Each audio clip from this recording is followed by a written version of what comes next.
విశాఖ ఉత్తర నియోజకవర్గ జనసేన అసెంబ్లీ అభ్యర్థి పసుపులేటి ఉషా కిరణ్ ఎంపీ అభ్యర్థి జేడి లక్ష్మీనారాయణతో కలిసి నామినేషన్ దాఖలు చేశారు. నామినేషన్ పత్రాలు ఎన్నికల రిటర్నింగ్ అధికారికి అందజేశారు.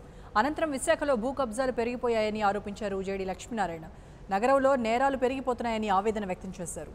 జనసేన అధికారంలోకి రాగానే విశాఖను ఆదర్శ పట్టణంగా తీర్చిదిద్దుతామని హామీ ఇచ్చారు జేడి. జనసేనకు ప్రజల్లో మంచి ఆదరణ లభిస్తుందని తెలిపారు ఉషా కిరణ్. ప్రతి వార్డులో పర్యటించి పార్టీ సిద్ధాంతాలు ప్రజల్లోకి తీసుకెళ్లడానికి కృషి చేస్తానన్నారు. ఈ ఎన్నికల్లో జనసేన అధికారంలోకి వస్తుందని ధీమా వ్యక్తం చేశారు ఉషా కిరణ్.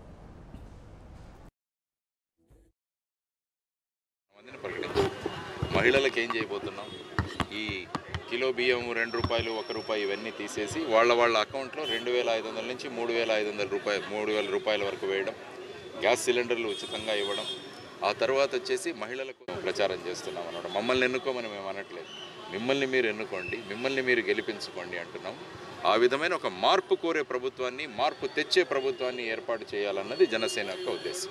ఈరోజు మీ మీద కొన్ని విమర్శలు పత్రికాముఖంగా కొన్ని సవాళ్ళు కూడా ఉన్నాయి, దాని మీద మీరు ఎలా స్పందిస్తారు? నేను పత్రికలు చదవను పెద్ద, ఎందుకంటే పత్రికలు కూడా పార్టీ పరం అయిపోయాయి. పత్రికలు అది భారతదేశానికి అదొక దురదృష్టం. పత్రికలు అన్నవి న్యూట్రల్గా ఉండాలి. పత్రికలకే ఒక్కొక్క పార్టీకి సపోర్ట్ చేస్తున్నప్పుడు ఆటోమేటిక్గా మా గురించి రాస్తారు. రాయనివ్వండి, ప్రజలకు తెలుసు అందులో సత్యం ఏంటో అసత్యం ఏంటో. వాక్ స్వాతంత్రం ఉంది, ఆ స్వాతంత్రం ఉంది, ఆ తర్వాత వాళ్ళ మీద ఏం చేయాలో మేము చూస్తాం. కాబట్టి ఇప్పుడు సమయం లేదు మాకు. నేను ప్రజల కోసం చూస్తున్నాను. వాళ్ళు వేరే మైండ్ గేమ్ ఆడుతున్నారు. మైండ్ గేమ్తో మాకు సంబంధం లేదు. ప్రజల మైండ్లు మాతో లింక్ అయి ఉన్నాయి. కాబట్టి మైండ్ గేమ్ ఆడాల్సిన మాకు అవసరం లేదని తెలియజేస్తున్నాను. అవ్వాలన్నది మా జనసేన పార్టీ యొక్క జనసేన పవన్ కళ్యాణ్ గారి యొక్క అభిప్రాయం. ఆ విధంగా మేనిఫెస్టో ఇచ్చాం. మరి విశాఖపట్నానికి వస్తే ఇక్కడ ముఖ్యంగా